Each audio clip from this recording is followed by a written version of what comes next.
Il en loupe pas une. Il en loupe pas une pour tenter un retourné. En fait, Thauvin, j'ai compris.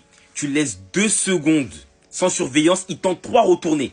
Dès qu'il y a un ballon qui passe au-dessus de ta tête, c'est retourné. Il veut rien savoir. C'est Zlatan 2012 peut-être. Et genre, il répète ça 20 fois. Normalement, tu dis une fois, les gens, ils ont compris. Mais non, oui, que répéter, que répéter, que répéter. C'est vrai, t'as marqué ton petit but acrobatique lors du premier match. C'était cool. On a vu la tentative de retourner. Elle était dingue. Tentative de retourner à 2 carrément. Mais aujourd'hui encore.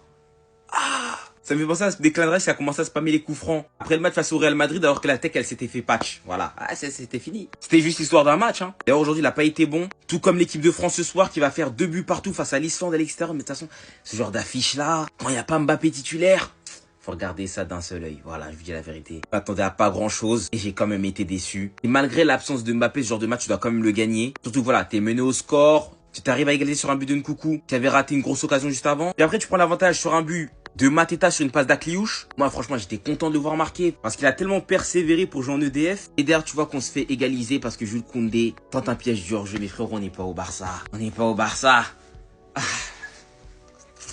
Qu'est-ce qu'il a cru? Qu'est-ce qu'il a cru? Vas-y au calme. Vas-y au calme. Ah, le match de l'équipe de France comme ça à l'extérieur là. Ah là là, non, faut regarder ça avec un seul œil.